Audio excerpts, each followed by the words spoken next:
The Communist Manifesto, by Karl Marx and Friedrich Engels, Bourgeois and Proletarians. The history of all hitherto existing societies is the history of class struggles. Freeman and slave, patrician and plebeian, lord and serf, guild master and journeyman, in a word, oppressor and oppressed, stood in constant opposition to one another, carried on an uninterrupted, now hidden, now open fight. A fight that each time ended, either in a revolutionary reconstitution of society at large, or in the common ruin of the contending classes. In the earlier epochs of history, we find almost everywhere a complicated arrangement of society into various orders, a manifold gradation of social rank. In ancient Rome, we have patricians, knights, plebeians, slaves. In the Middle Ages, feudal lords, vassals, guild masters, journeymen, apprentices, serfs. In almost all of these classes, again, subordinate gradations. The modern bourgeois society that has sprouted from the ruins of feudal society has not done away with class antagonisms. It has but established new classes, new conditions of oppression, new forms of struggle in place of the old ones. Our epoch, the epoch of the bourgeoisie, possesses, however, this distinctive feature. It has simplified the class antagonisms. Society as a whole is more and more splitting up into two great hostile camps, into two great classes directly facing each other, bourgeoisie and proletariat. From the serfs of the Middle Ages sprang the chartered burghers of the earliest towns. From these burgesses, the first elements of the bourgeoisie were developed. The discovery of America, the rounding of the Cape, opened up fresh ground for the rising bourgeoisie. The East Indian and Chinese markets, the colonization of America, trade with the colonies, the increase in the means of exchange and in commodities generally, gave to commerce, to navigation, to industry, an impulse never before known, and thereby to the revolutionary element in the tottering feudal society, a rapid development. The feudal system of industry, under which industrial production was monopolized by closed guilds, now no longer sufficed for the growing wants of the new markets. The manufacturing system took its place. The guild masters were pushed on one side by the manufacturing middle class. Division of labor between the different corporate guilds vanished in the face of division of labor in each single workshop. Meantime, the markets kept ever growing, the demand ever rising. Even manufacture no longer sufficed. Thereupon, steam and machinery revolutionized industrial production. The place of manufacture was taken by the giant modern industry, the place of the industrial middle class, by industrial millionaires, the leaders of whole industrial armies, the modern bourgeois. Modern industry has established the world market, for which the discovery of America paved the way. This market has given an immense development to commerce, to navigation, to communication by land. This development has, in its time, reacted on the extension of industry.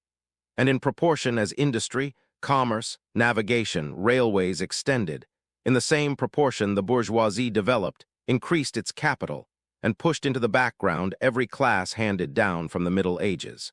We see, therefore, how the modern bourgeoisie is itself the product of a long course of development, of a series of revolutions in the modes of production and of exchange. Each step in the development of the bourgeoisie was accompanied by a corresponding political advance of that class. An oppressed class under the sway of the feudal nobility, an armed and self-governing association in the medieval commune. Here independent urban republic, as in Italy and Germany, their taxable third estate of the monarchy, as in France, afterwards in the period of manufacture proper, serving either the semi-feudal or the absolute monarchy as a counterpoise against the nobility. And in fact, cornerstone of the great monarchies in general, the bourgeoisie has at last, since the establishment of modern industry and of the world market, conquered for itself, in the modern representative state, exclusive political sway. The executive of the modern state is but a committee for managing the common affairs of the whole bourgeoisie. The bourgeoisie, historically, has played a most revolutionary part. The bourgeoisie, wherever it has got the upper hand, has put an end to all feudal, patriarchal, idyllic relations. It has pitilessly torn asunder the motley feudal ties that bound man to his natural superiors, and has left remaining no other nexus between man and man than naked self-interest, than callous cash payment. It has drowned the most heavenly ecstasies of religious fervor, of chivalrous enthusiasm, of Philistine sentimentalism, in the icy water of egotistical calculation. It has resolved personal worth into exchange value, and in place of the numberless and indefeasible chartered freedoms, has set up that single, unconscionable freedom: free trade. In one word, for exploitation, veiled by religious and political illusions: naked, shameless, direct, brutal exploitation. The bourgeoisie has stripped of its halo every occupation hitherto honored and looked up to with reverent awe. It has converted the physician, the lawyer, the priest, the poet, the man of science, into its paid-wage laborers. The bourgeoisie has torn away from the family its sentimental veil and has reduced the family relation to a mere money relation. The bourgeoisie has disclosed how it came to pass that the brutal display of vigor in the Middle Ages, which reactionists so much admire, found its fitting complement in the most slothful indolence. It has been the first to show what man's activity can bring about. It has accomplished wonders far surpassing Egyptian pyramids, Roman aqueducts, and Gothic cathedrals. It has conducted expeditions that put in the shade all former exoduses of nations and crusades. The bourgeoisie cannot exist without constantly revolutionizing the instruments of production, and thereby the relations of production, and with them the whole relations of society. Conservation of the old modes of production in unaltered form was, on the contrary, the first condition of existence for all earlier industrial classes. Constant revolutionizing of production, uninterrupted disturbance of all social conditions, everlasting uncertainty and agitation distinguish the bourgeois epoch from all earlier ones. All fixed, fast-frozen relations, with their train of ancient and venerable prejudices and opinions, are swept away. All new-formed ones become antiquated before they can ossify. All that is solid melts into air, all that is holy is profaned, and man is at last compelled to face with sober senses his real conditions of life and his relations with his kind. The need of a constantly expanding market for its products chases the bourgeoisie over the whole surface of the globe. It must nestle everywhere, settle everywhere, establish connections everywhere. The bourgeoisie has, through its exploitation of the world market, given a cosmopolitan character to production and consumption in every country. To the great chagrin of reactionists, it has drawn from under the feet of industry the national ground on which it stood. All old established national industries have been destroyed or are daily being destroyed. They are dislodged by new industries, whose introduction becomes a life and death question for all civilized nations, by industries that no longer work up indigenous raw material, but raw material drawn from the remotest zones. Industries whose products are consumed not only at home but in every quarter of the globe. In place of the old wants, satisfied by the productions of the country, we find new wants, requiring for their satisfaction the products of distant lands and climes. In place of the old local and national seclusion and self-sufficiency, we have intercourse in every direction, universal interdependence of nations. And as in material, so also in intellectual production. The intellectual creations of individual nations become common property.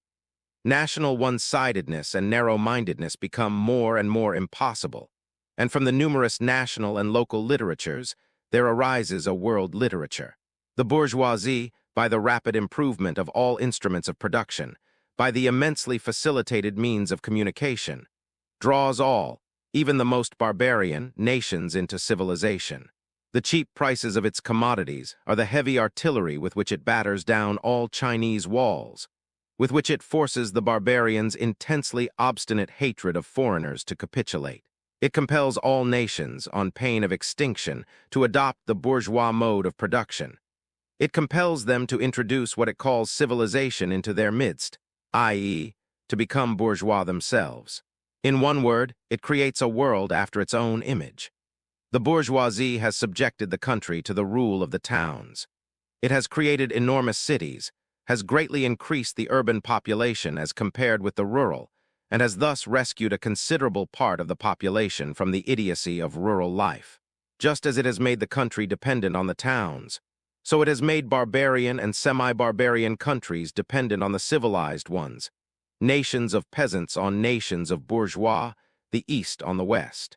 The bourgeoisie keeps more and more doing away with the scattered state of the population, of the means of production, and of property. It has agglomerated production and has concentrated property in a few hands. The necessary consequence of this was political centralization. Independent, or but loosely connected provinces with separate interests, laws, governments, and systems of taxation became lumped together into one nation with one government, one code of laws, one national class interest, one frontier, and one customs tariff. The bourgeoisie, during its rule of scarce 100 years, has created more massive and more colossal productive forces than have all preceding generations together. Subjection of nature's forces to man, machinery, application of chemistry to industry and agriculture, steam navigation, railways, electric telegraphs, clearing of whole continents for cultivation, canalization of rivers, whole populations conjured out of the ground. What earlier century had even a presentiment that such productive forces slumbered in the lap of social labor? We see then the means of production and of exchange, on whose foundation the bourgeoisie built itself up, were generated in feudal society. At a certain stage in the development of these means of production and of exchange, the conditions under which feudal society produced and exchanged, the feudal organization of agriculture and manufacturing industry. In one word, the feudal relations of property became no longer compatible with the already developed productive forces. They became so many fetters. They had to be burst asunder. They were burst asunder. Into their place stepped free competition, accompanied by a social and political constitution adapted to it, and by the economical and political sway of the bourgeois class. A similar movement is going on before our own eyes. Modern bourgeois society, with its relations of production, of exchange, and of property, a society that has conjured up such gigantic means of production and of exchange, is like the sorcerer, who is no longer able to control the powers of the nether world whom he has called up by his spells. For many a decade past, the history of industry and commerce is but the history of the revolt of modern productive forces against modern conditions of production, against the property relations that are the conditions for the existence of the bourgeoisie and of its rule. It is enough to mention the commercial crises that by their periodical return put on its trial, each time more threateningly, the existence of the entire bourgeois society. In these crises, a great part not only of the existing products, but also of the previously created productive forces, are periodically destroyed. In these crises, there breaks out an epidemic that, in all earlier epochs, would have seemed an absurdity, the epidemic of overproduction. Society suddenly finds itself put back into a state of momentary barbarism. It appears as if a famine, a universal war of devastation, had cut off the supply of every means of subsistence. Industry and commerce seem to be destroyed. And why? Because there is too much civilization, too much means of subsistence, too much industry, too much commerce. The productive forces at the disposal of society no longer tend to further the development of the conditions of bourgeois property. On the contrary, they have become too powerful for these conditions, by which they are fettered, and so soon as they overcome these fetters, they bring disorder into the whole of bourgeois society, endanger the existence of bourgeois property. The conditions of bourgeois society are too narrow to comprise the wealth created by them. And how does the bourgeoisie get over these crises? On the one hand, in forced destruction of a mass of productive forces. On the other, by the conquest of new markets, and by the more thorough exploitation of the old ones. That is to say, by paving the way for more extensive and more destructive crises, and by diminishing the means whereby crises are prevented. The weapons with which the bourgeoisie felled feudalism to the ground are now turned against the bourgeoisie itself. But not only has the bourgeoisie forged the weapons that bring death to itself, it has also called into existence the men who are to wield those weapons, the modern working class, the proletarians. In proportion as the bourgeoisie, i.e. capital, is developed, in the same proportion is the proletariat, the modern working class, developed. A class of laborers who live only so long as they find work, and who find work only so long as their labor increases capital. These laborers, who must sell themselves piecemeal, are a commodity, like every other article of commerce, and are consequently exposed to all the vicissitudes of competition, to all the fluctuations of the market. Owing to the extensive use of machinery and to division of labor, the work of the proletarians has lost all individual character, and consequently all charm for the workman. He becomes an appendage of the machine, and it is only the most simple, most monotonous, and most easily acquired knack that is required of him. Hence, the cost of production of a workman is restricted almost entirely to the means of subsistence that he requires for his maintenance and for the propagation of his race. But the price of a commodity, and therefore also of labor, is equal to its cost of production. In proportion, therefore, as the repulsiveness of the work increases, the wage decreases. Nay, more, in proportion as the use of machinery and division of labor increases. In the same proportion, the burden of toil also increases, whether by prolongation of the working hours, by increase of the work exacted in a given time, or by increased speed of the machinery, etc. Modern industry has converted the little workshop of the patriarchal master into the great factory of the industrial capitalist. Masses of laborers, crowded into the factory, are organized like soldiers. As privates of the industrial army, they are placed under the command of a perfect hierarchy of officers and sergeants. Not only are they slaves of the bourgeois class and of the bourgeois state, they are daily and hourly enslaved by the machine, by the overlooker, and above all, by the individual bourgeois manufacturer himself. The more openly this despotism proclaims gain to be its end and aim, the more petty, the more hateful, and the more embittering it is. The less the skill and exertion of strength implied in manual labor, in other words, the more modern industry becomes developed, the more is the labor of men superseded by that of women. Differences of age and sex have no longer any distinctive social validity for the working class. All are instruments of labor, more or less expensive to use, according to their age and sex.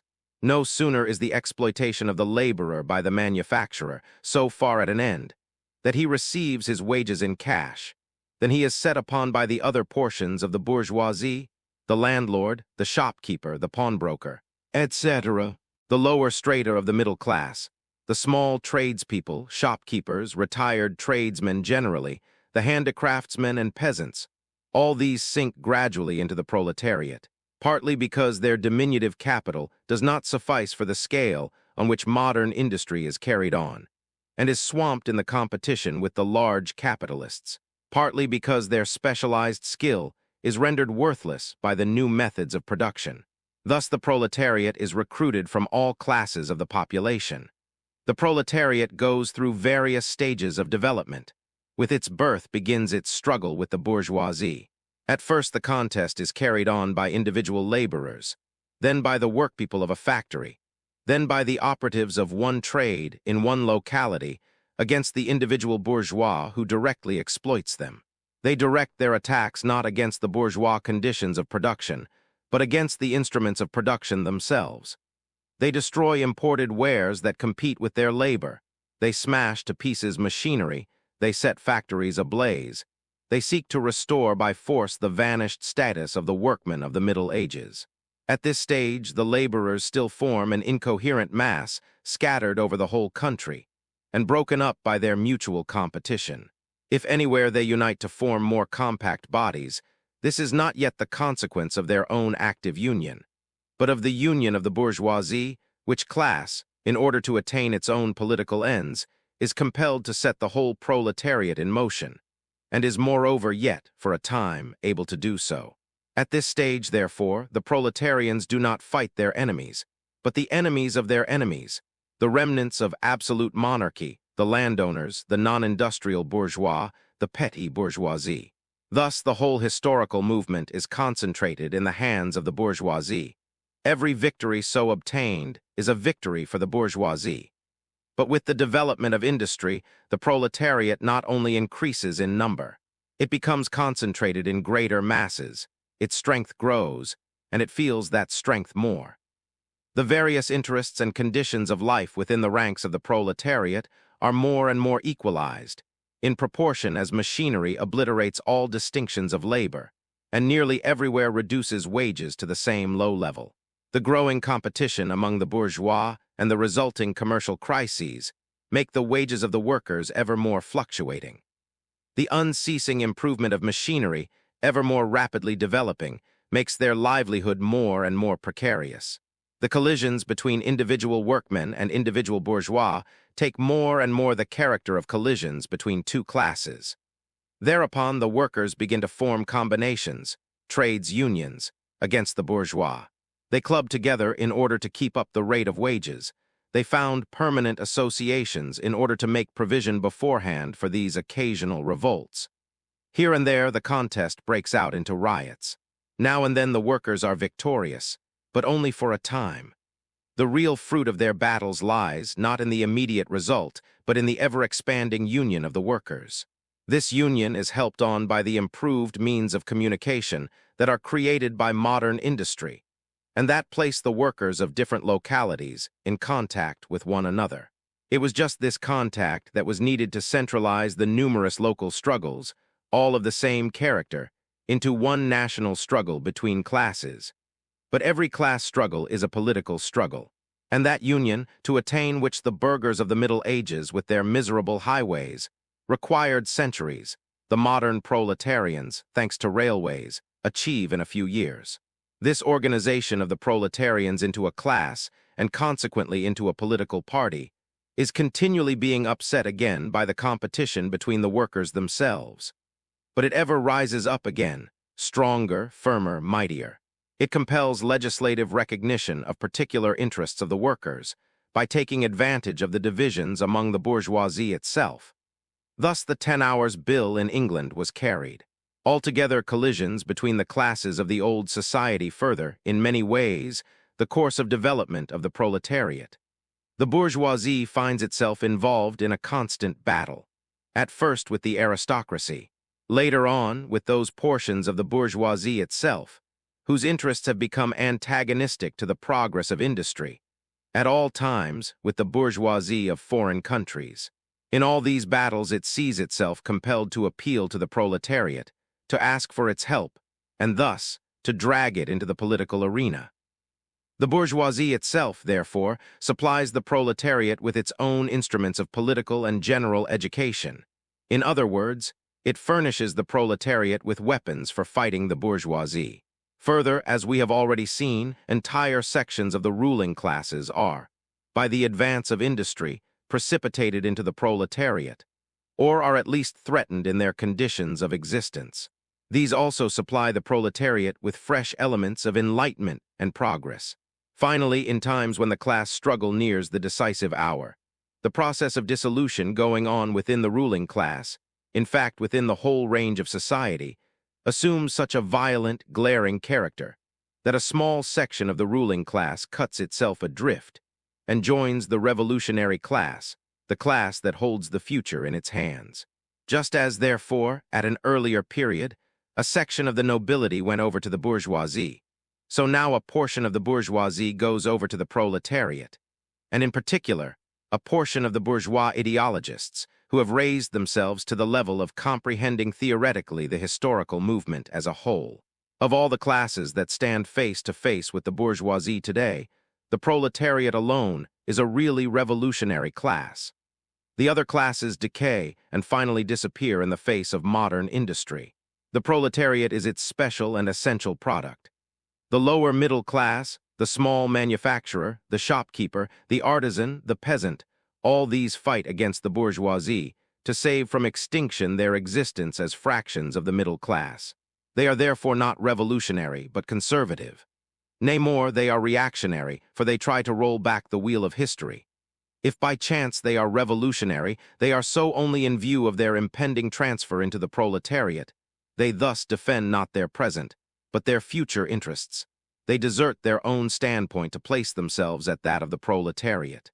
The dangerous class, the social scum, that passively rotting mass thrown off by the lowest layers of old society may, here and there, be swept into the movement by a proletarian revolution. Its conditions of life, however, prepare it far more for the part of a bribed tool of reactionary intrigue. In the conditions of the proletariat, those of old society at large are already virtually swamped. The proletarian is without property. His relation to his wife and children has no longer anything in common with the bourgeois family relations. Modern industrial labor, modern subjection to capital, the same in England as in France, in America as in Germany, has stripped him of every trace of national character. Law, morality, religion are to him so many bourgeois prejudices, behind which lurk in ambush just as many bourgeois interests. All the preceding classes that got the upper hand sought to fortify their already acquired status by subjecting society at large to their conditions of appropriation. The proletarians cannot become masters of the productive forces of society, except by abolishing their own previous mode of appropriation, and thereby also every other previous mode of appropriation. They have nothing of their own to secure and to fortify. Their mission is to destroy all previous securities for and insurances of individual property.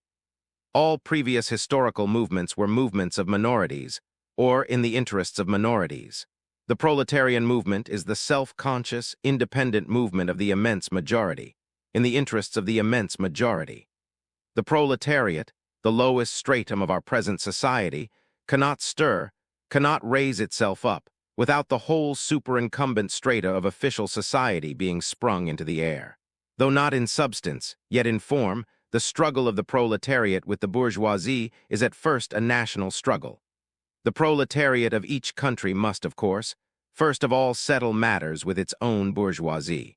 In depicting the most general phases of the development of the proletariat, we trace the more or less veiled civil war, raging within existing society, up to the point where that war breaks out into open revolution, and where the violent overthrow of the bourgeoisie lays the foundation for the sway of the proletariat. Hitherto, every form of society has been based, as we have already seen, on the antagonism of oppressing and oppressed classes. But in order to oppress a class, certain conditions must be assured to it under which it can, at least, continue its slavish existence. The serf, in the period of serfdom, raised himself to membership in the commune, just as the petty bourgeois, under the yoke of feudal absolutism, managed to develop into a bourgeois. The modern laborer, on the contrary, instead of rising with the progress of industry, sinks deeper and deeper below the conditions of existence of his own class. He becomes a pauper, and pauperism develops more rapidly than population and wealth.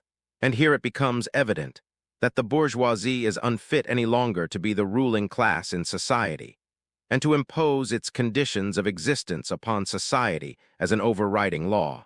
It is unfit to rule because it is incompetent to assure an existence to its slave within his slavery, because it cannot help letting him sink into such a state that it has to feed him instead of being fed by him. Society can no longer live under this bourgeoisie. In other words, its existence is no longer compatible with society. The essential condition for the existence and for the sway of the bourgeois class is the formation and augmentation of capital. The condition for capital is wage labor. Wage labor rests exclusively on competition between the laborers.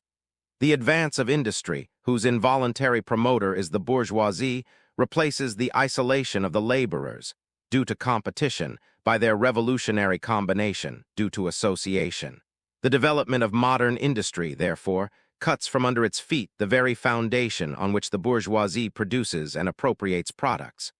What the bourgeoisie, therefore, produces, above all, is its own grave diggers. Its fall and the victory of the proletariat are equally inevitable. Proletarians and communists. In what relation do the communists stand to the proletarians as a whole? The communists do not form a separate party opposed to other working-class parties. They have no interests separate and apart from those of the proletariat as a whole. They do not set up any sectarian principles of their own, by which to shape and mold the proletarian movement. The communists are distinguished from the other working-class parties by this only. 1.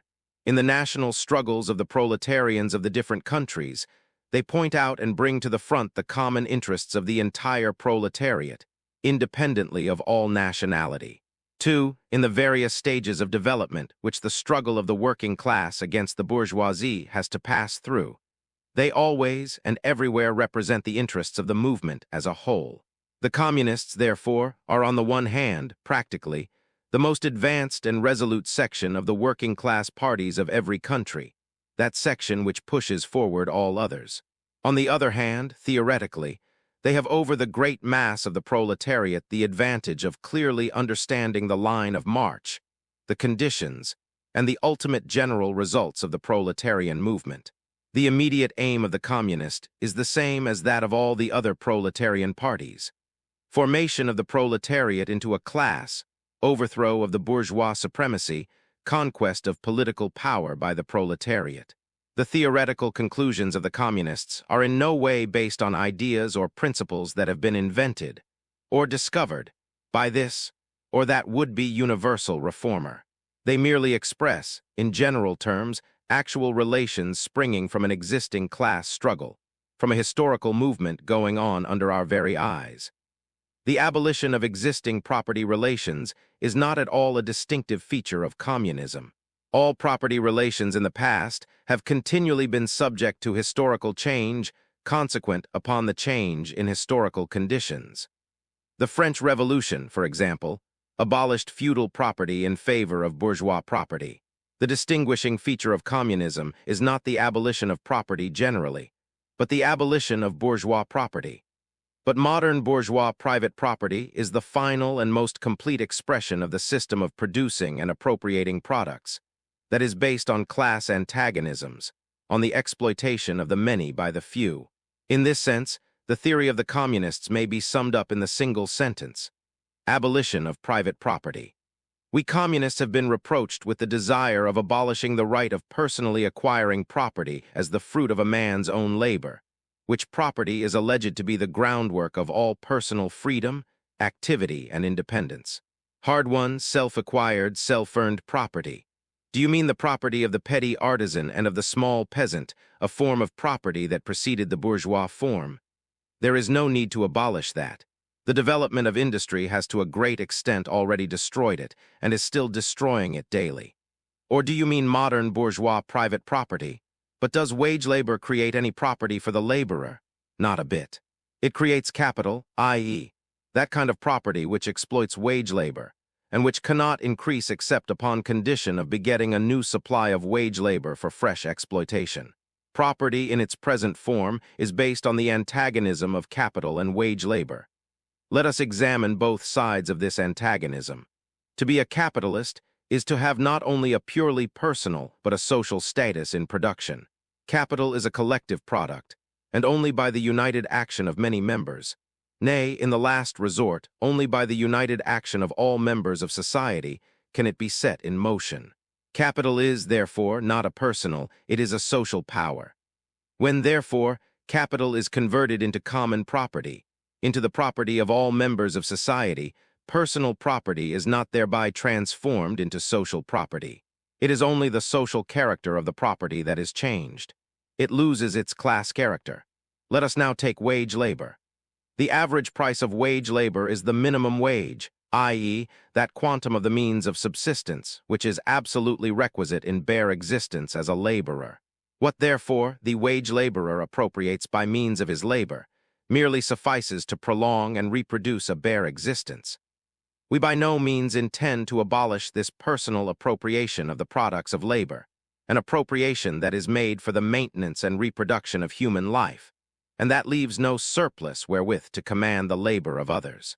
All that we want to do away with is the miserable character of this appropriation, under which the laborer lives merely to increase capital, and is allowed to live only in so far as the interest of the ruling class requires it. In bourgeois society, living labor is but a means to increase accumulated labor. In communist society, accumulated labor is but a means to widen, to enrich, to promote the existence of the laborer. In bourgeois society, therefore, the past dominates the present. In communist society, the present dominates the past.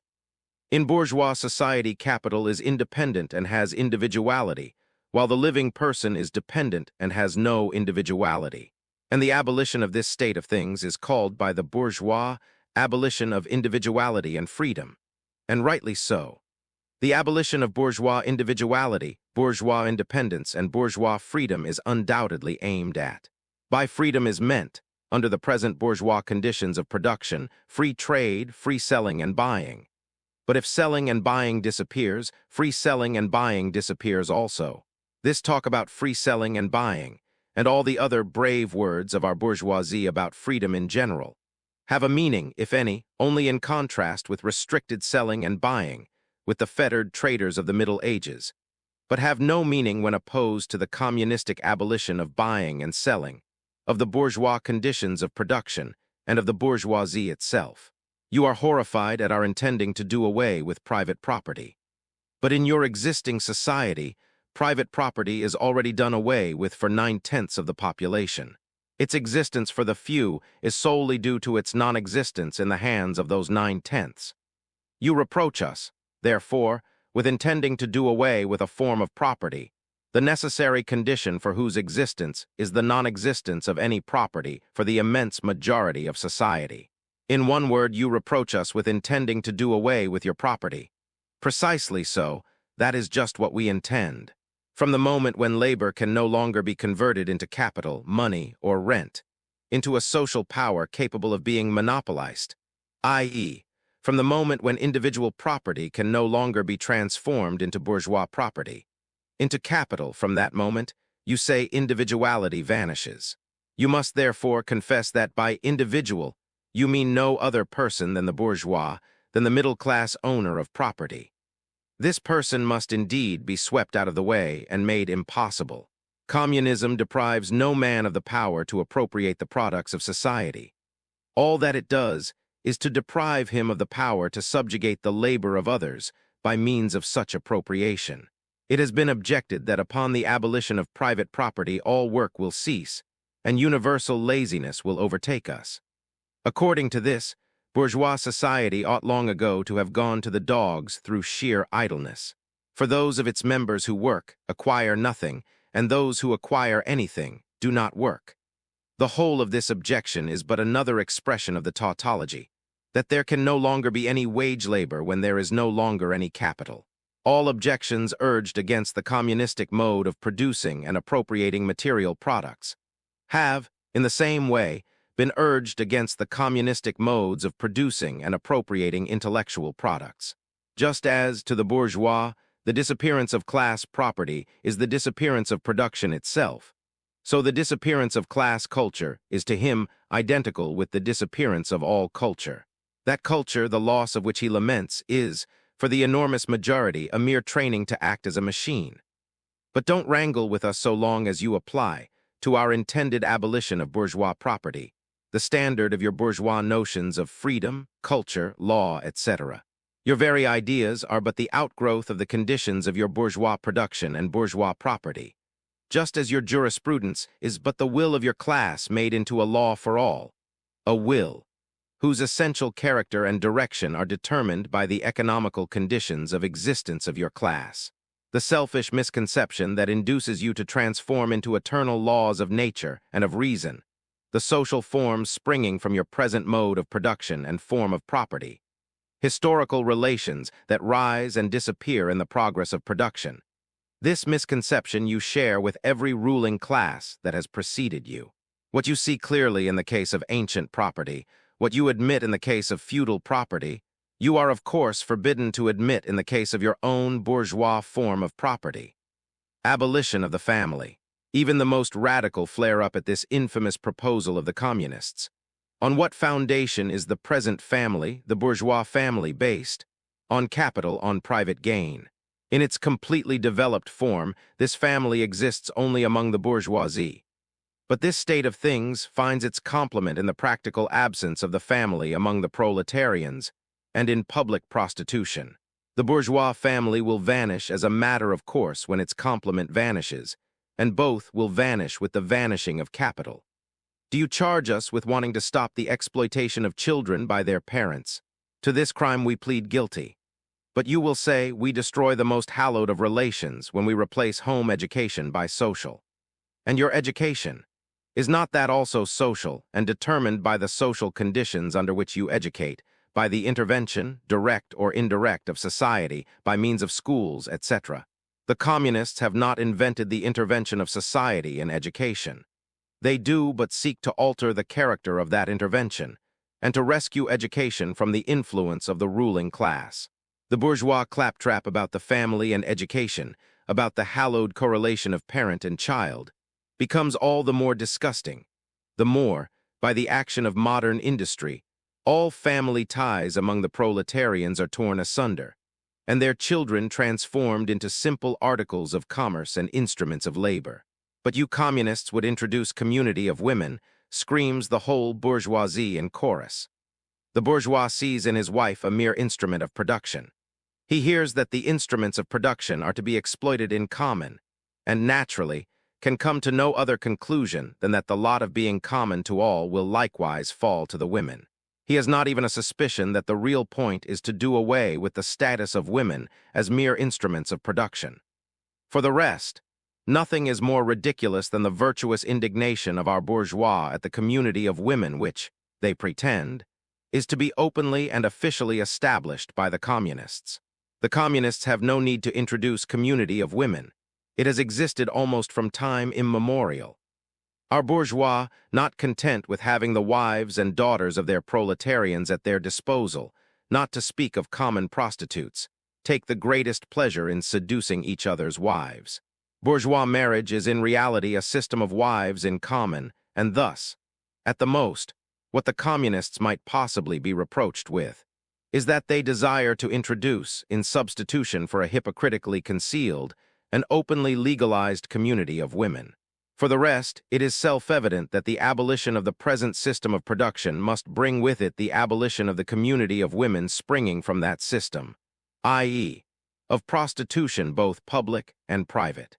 The communists are further reproached with desiring to abolish countries and nationality. The working men have no country. We cannot take from them what they have not got.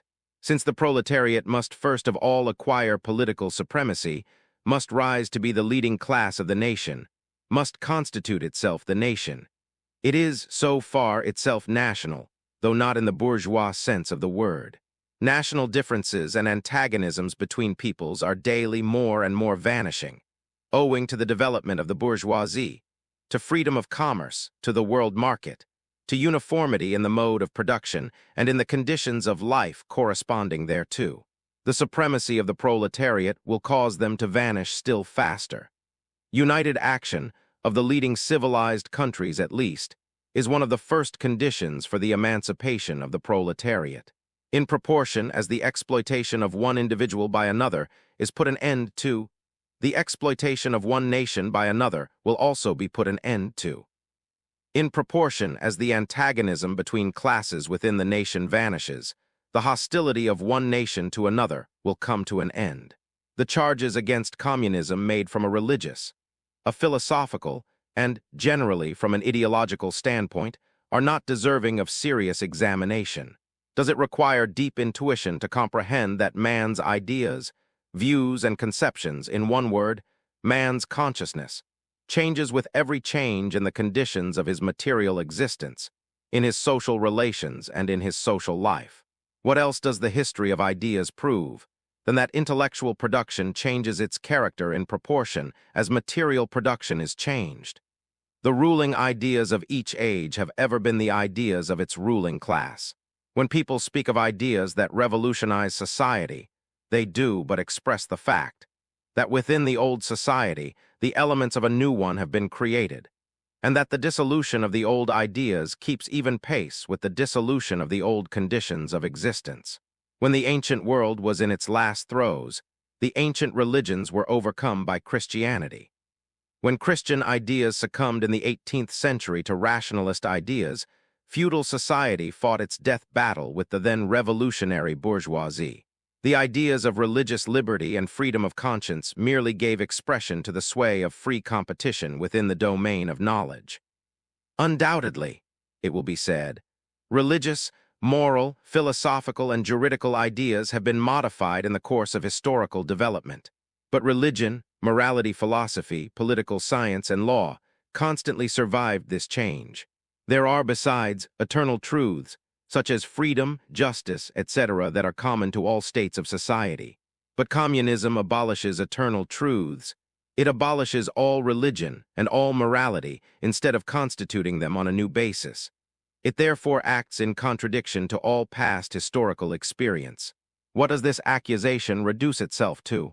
The history of all past society has consisted in the development of class antagonisms that assumed different forms at different epochs. But whatever form they may have taken, one fact is common to all past ages, viz., the exploitation of one part of society by the other. No wonder, then, that the social consciousness of past ages, despite all the multiplicity and variety it displays, moves within certain common forms or general ideas, which cannot completely vanish except with the total disappearance of class antagonisms. The Communist Revolution is the most radical rupture with traditional property relations. No wonder that its development involves the most radical rupture with traditional ideas. But let us have done with the bourgeois objections to communism. We have seen above that the first step in the revolution by the working class is to raise the proletariat to the position of ruling as to win the battle of democracy. The proletariat will use its political supremacy to wrest, by degrees, all capital from the bourgeoisie, to centralize all instruments of production in the hands of the state, i.e., of the proletariat organized as the ruling class, and to increase the total of productive forces as rapidly as possible. Of course, in the beginning, this cannot be effected except by means of despotic inroads on the rights of property and on the conditions of bourgeois production, by means of measures, therefore, which appear economically insufficient and untenable, but which, in the course of the movement, outstrip themselves, necessitate further inroads upon the old social order, and are unavoidable as a means of entirely revolutionizing the mode of production. These measures will, of course, be different in different countries. Nevertheless, in the most advanced countries, the following will be pretty generally applicable. 1. Abolition of property in land and application of all rents of land to public purposes. 2. A heavy progressive or graduated income tax. 3. Abolition of all right of inheritance. 4. Confiscation of the property of all emigrants and rebels. 5. Centralization of credit in the hands of the state, by means of a national bank with state capital and an exclusive monopoly. 6. Centralization of the means of communication and transport in the hands of the state. 7. Extension of factories and instruments of production owned by the state, the bringing into cultivation of waste lands, and the improvement of the soil generally in accordance with a common plan. 8. Equal liability of all to labor. Establishment of industrial armies, especially for agriculture. 9. Combination of agriculture with manufacturing industries. Gradual abolition of the distinction between town and country by a more equable distribution of the population over the country. 10. Free education for all children in public schools. Abolition of children's factory labor in its present form. Combination of education with industrial production, and C. When, in the course of development, class distinctions have disappeared, and all production has been concentrated in the hands of a vast association of the whole nation, the public power will lose its political character. Political power, properly so called, is merely the organized power of one class for oppressing another.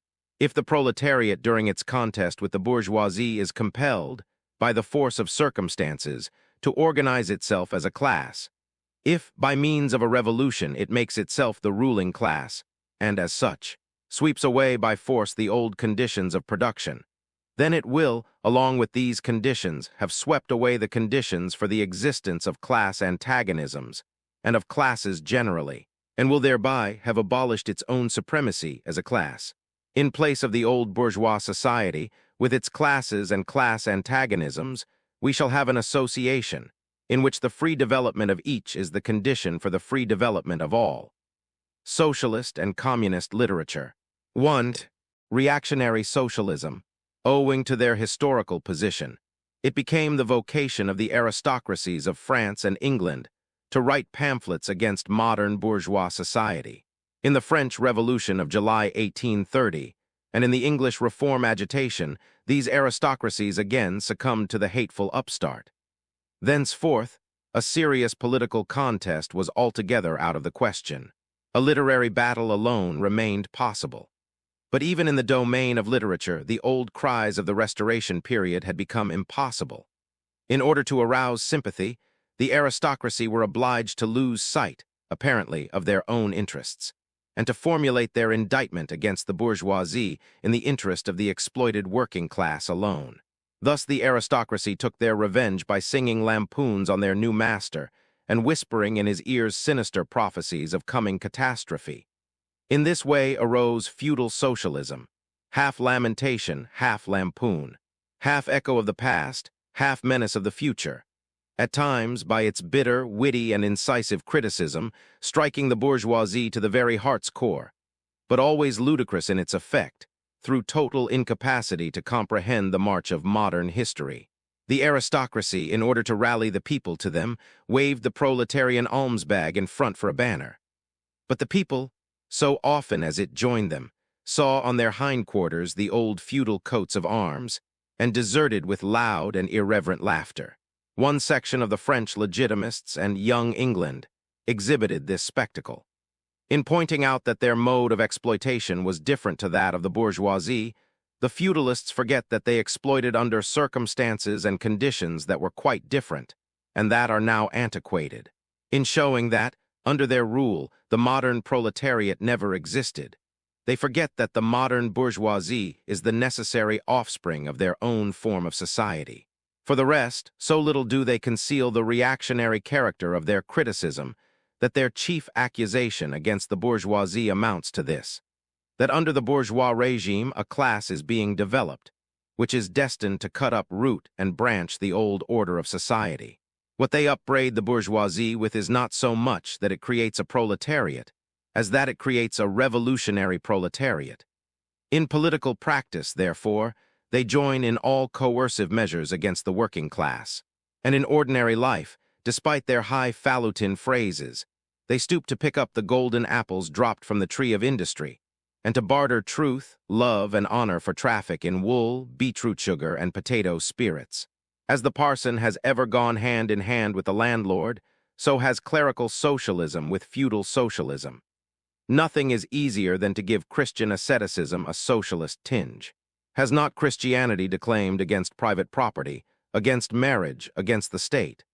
Has it not preached in the place of these, charity and poverty, celibacy and mortification of the flesh, monastic life, and mother church? Christian socialism is but the holy water with which the priest consecrates the heart-burnings of the aristocrat. The feudal aristocracy was not the only class that was ruined by the bourgeoisie, not the only class whose conditions of existence pined and perished in the atmosphere of modern bourgeois society. The medieval burgesses and the small peasant proprietors were the precursors of the modern bourgeoisie. In those countries which are but little developed, industrially and commercially, these two classes still vegetate side by side with the rising bourgeoisie. In countries where modern civilization has become fully developed, a new class of petty bourgeois has been formed, fluctuating between proletariat and bourgeoisie, and ever renewing itself as a supplementary part of bourgeois society. The individual members of this class, however, are being constantly hurled down into the proletariat by the action of competition, and as modern industry develops, they even see the moment approaching when they will completely disappear as an independent section of modern society, to be replaced, in manufactures, agriculture, and commerce, by overlookers, bailiffs, and shopmen. In countries like France, where the peasants constitute far more than half of the population, it was natural that writers who sided with the proletariat against the bourgeoisie should use, in their criticism of the bourgeois regime, the standard of the peasant and petty bourgeois, and from the standpoint of these intermediate classes should take up the cudgels for the working class. Thus arose petty bourgeois socialism. Sismondi was the head of this school, not only in France, but also in England. This school of socialism dissected with great acuteness the contradictions in the conditions of modern production. It laid bare the hypocritical apologies of economists. It proved, incontrovertibly, the disastrous effects of machinery and division of labor, the concentration of capital and land in a few hands, overproduction and crises. It pointed out the inevitable ruin of the petty bourgeois and peasant, the misery of the proletariat, the anarchy in production, the crying inequalities in the distribution of wealth, the industrial war of extermination between nations, the dissolution of old moral bonds, of the old family relations, of the old nationalities. In its positive aims, however, this form of socialism aspires either to restoring the old means of production and of exchange, and with them the old property relations and the old society, or to cramping the modern means of production and of exchange, within the framework of the old property relations that have been, and were bound to be, exploded by those means. In either case, it is both reactionary and utopian. Its last words are corporate guilds for manufacture, patriarchal relations in agriculture. Ultimately, when stubborn historical facts had dispersed all intoxicating effects of self-deception, this form of socialism ended in a miserable fit of the blues. The socialist and communist literature of France, a literature that originated under the pressure of a bourgeoisie in power, and that was the expression of the struggle against this power, was introduced into Germany at a time when the bourgeoisie in that country had just begun its contest with feudal absolutism. German philosophers, would-be philosophers, and beaux esprits eagerly seized on this literature, only forgetting that when these writings immigrated from France into Germany, French social conditions had not immigrated along with them. In contact with German social conditions, this French literature lost all its immediate practical significance and assumed a purely literary aspect. Thus, to the German philosophers of the 18th century, the demands of the First French Revolution were nothing more than the demands of practical reason in general, and the utterance of the will of the revolutionary French bourgeoisie signified in their eyes the law of pure will, of will as it was bound to be, of true human will generally. The world of the German literati consisted solely in bringing the new French ideas into harmony with their ancient philosophical conscience, or rather, in annexing the French ideas without deserting their own philosophically point of view. This annexation took place in the same way in which a foreign language is appropriated, namely, by translation. It is well known how the monks wrote silly lives of Catholic saints over the manuscripts on which the classical works of ancient heathendom had been written. The German literati reversed this process with the profane French literature. They wrote their philosophical nonsense beneath the French original. For instance, beneath the French criticism of the economic functions of money, they wrote alienation of humanity, and beneath the French criticism of the bourgeois state they wrote dethronement of the category of the general, and so forth. The introduction of these philosophical phrases at the back of the French historical criticisms they dubbed philosophy of action, true socialism, German science of socialism, philosophical foundation of socialism, and so on. The French socialist and communist literature was thus completely emasculated, and since it ceased in the hands of the German to express the struggle of one class with the other, he felt conscious of having overcome French one-sidedness and of representing not true requirements, but the requirements of truth, not the interests of the proletariat, but the interests of human nature, of man in general who belongs to no class, has no reality, who exists only in the misty realm of philosophical fantasy. This German socialism, which took its schoolboy task so seriously and solemnly, and extolled its poor stock-in-trade in such mountebank fashion, meanwhile gradually lost its pedantic innocence. The fight of the German, and especially of the Prussian bourgeoisie, against feudal aristocracy and absolute monarchy. In other words, the liberal movement became more earnest. By this, the long-wished-for opportunity was offered to true socialism of confronting the political movement with the socialist demands, of hurling the traditional anathemas against liberalism, against representative government, against bourgeois competition, bourgeois freedom of the press, bourgeois legislation, bourgeois liberty and equality, and of preaching to the masses that they had nothing to gain and everything to lose by this bourgeois movement. German socialism forgot, in the nick of time, that the French criticism, whose silly echo it was, presupposed the existence of modern bourgeois society, with its corresponding economic conditions of existence, and the political constitution adapted thereto, the very things whose attainment was the object of the pending struggle in Germany. To the absolute governments, with their following of parsons, professors, country squires, and officials, It served as a welcome scarecrow against the threatening bourgeoisie. It was a sweet finish after the bitter pills of floggings and bullets with which these same governments, just at that time, dosed the German working-class risings. While this true socialism thus served the governments as a weapon for fighting the German bourgeoisie, it at the same time directly represented a reactionary interest, the interest of the German Philistines. In Germany, the petty bourgeois class, a relic of the 16th century, and since then constantly cropping up again under various forms, is the real social basis of the existing state of things. To preserve this class is to preserve the existing state of things in Germany. The industrial and political supremacy of the bourgeoisie threatens it with certain destruction, on the one hand, from the concentration of capital, on the other, from the rise of a revolutionary proletariat. True, socialism appeared to kill these two birds with one stone. It spread like an epidemic. The robe of speculative cobwebs, embroidered with flowers of rhetoric, steeped in the dew of sickly sentiment. This transcendental robe in which the German socialists wrapped their sorry, eternal truths, all skin and bone, served to wonderfully increase the sale of their goods amongst such a public. And on its part, German socialism recognized, more and more, its own calling as the bombastic representative of the petty bourgeois Philistine. It proclaimed the German nation to be the model nation, and the German petty Philistine to be the typical man. To every villainous meanness of this model man it gave a hidden, higher, socialistic interpretation, the exact contrary of its real character.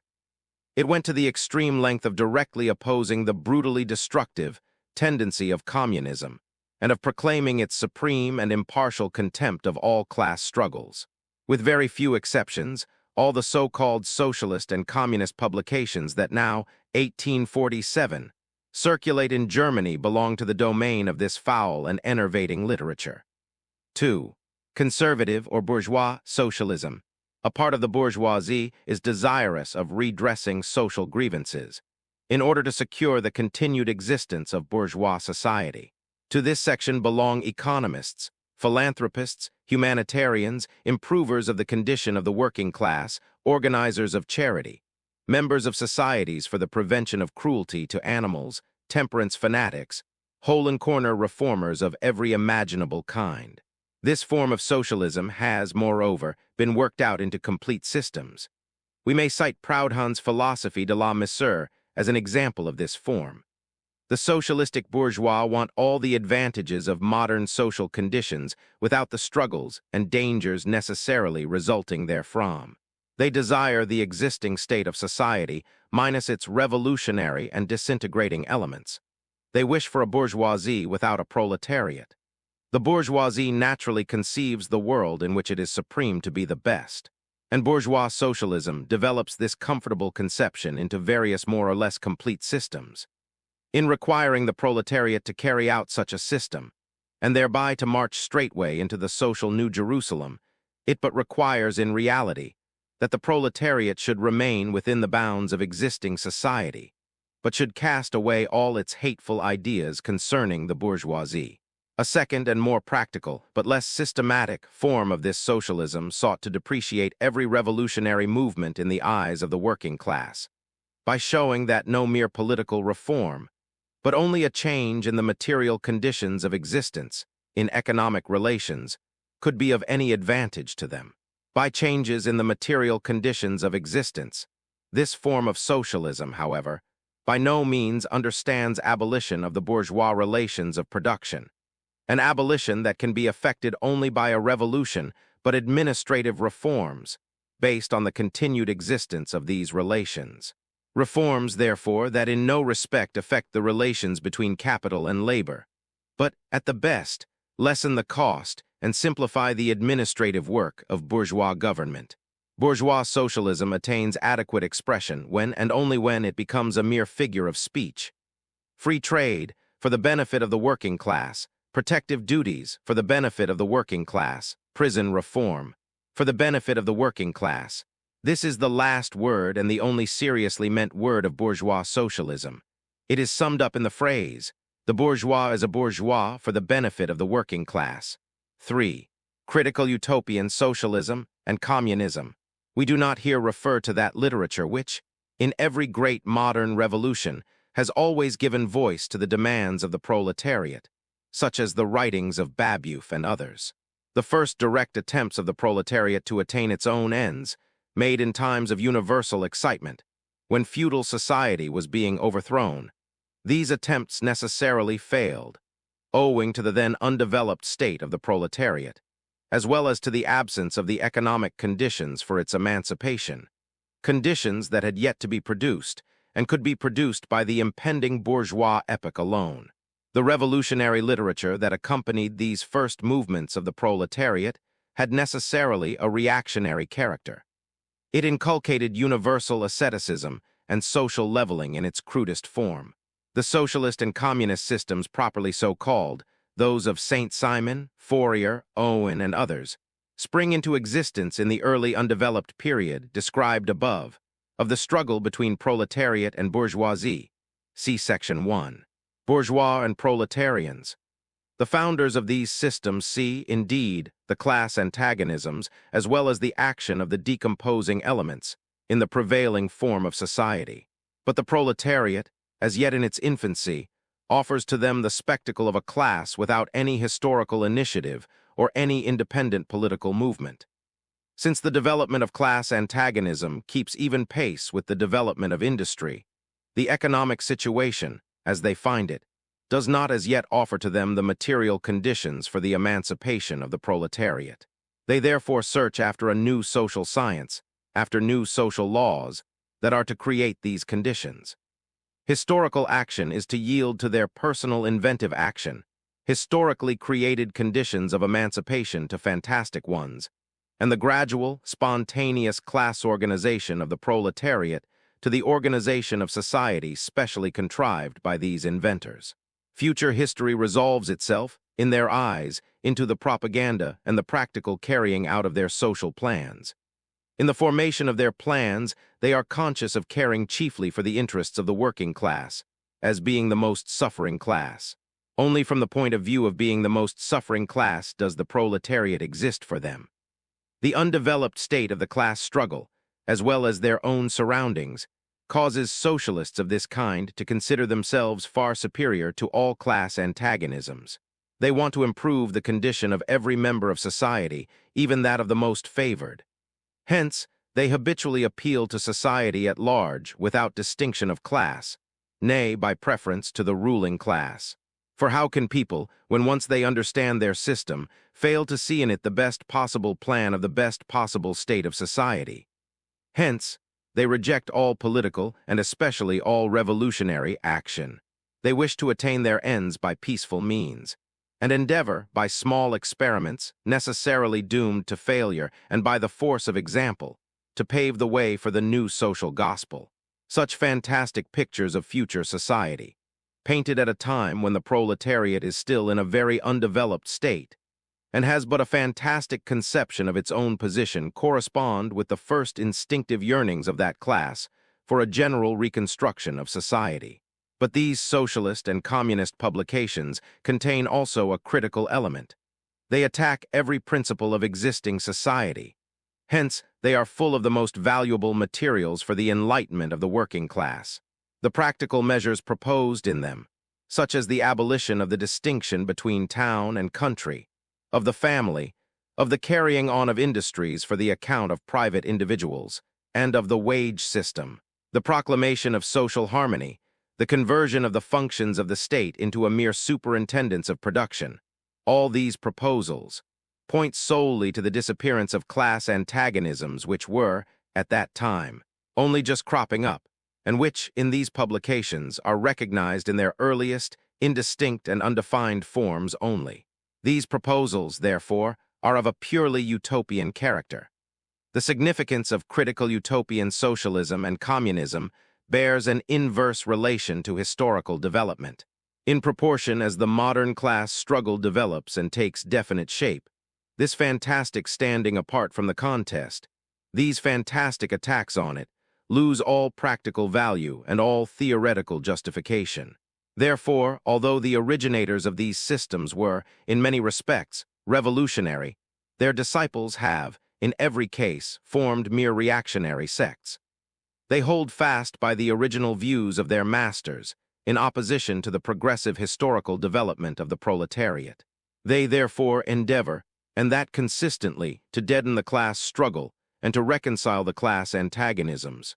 They still dream of experimental realization of their social utopias, of founding isolated phalansters, of establishing home colonies, of setting up a little Icaria, duodecimo editions of the New Jerusalem. And to realize all these castles in the air, they are compelled to appeal to the feelings and purses of the bourgeois.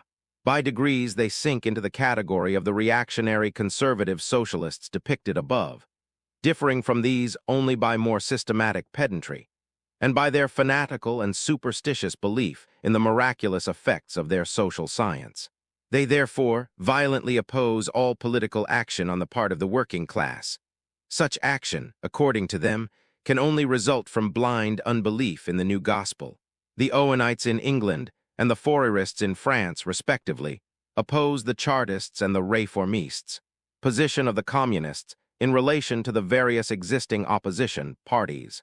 Section 2 has made clear the relations of the Communists to the existing working-class parties, such as the Chartists in England and the agrarian reformers in America. The Communists fight for the attainment of the immediate aims, for the enforcement of the momentary interests of the working class. But in the movement of the present, they also represent and take care of the future of that movement. In France, the Communists ally themselves with the Social Democrats against the conservative and radical bourgeoisie, reserving, however, the right to take up a critical position in regard to phrases and allusions traditionally handed down from the Great Revolution. In Switzerland, they support the radicals, without losing sight of the fact that this party consists of antagonistic elements, partly of democratic socialists, in the French sense, partly of radical bourgeois. In Poland, they support the party that insists on an agrarian revolution as the prime condition for national emancipation, that party which fomented the insurrection of Krakow in 1846. In Germany, they fight with the bourgeoisie whenever it acts in a revolutionary way, against the absolute monarchy, the feudal squirearchy, and the petty bourgeoisie. But they never cease, for a single instant, to instill into the working class the clearest possible recognition of the hostile antagonism between bourgeoisie and proletariat, in order that the German workers may straightway use, as so many weapons against the bourgeoisie, the social and political conditions that the bourgeoisie must necessarily introduce along with its supremacy, and in order that, after the fall of the reactionary classes in Germany, the fight against the bourgeoisie itself may immediately begin. The Communists turn their attention chiefly to Germany, because that country is on the eve of a bourgeois revolution that is bound to be carried out under more advanced conditions of European civilization, and with a much more developed proletariat than that of England was in the 17th and of France in the 18th century, and because the bourgeois revolution in Germany will be but the prelude to an immediately following proletarian revolution. In short, the Communists everywhere support every revolutionary movement against the existing social and political order of things.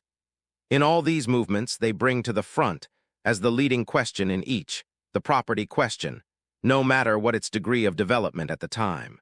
Finally, they labor everywhere for the union and agreement of the democratic parties of all countries. The Communists disdain to conceal their views and aims. They openly declare that their ends can be attained only by the forcible overthrow of all existing social conditions. Let the ruling classes tremble at a communistic revolution. The proletarians have nothing to lose but their chains. They have a world to win. Working men of all COUNTRIES, unite.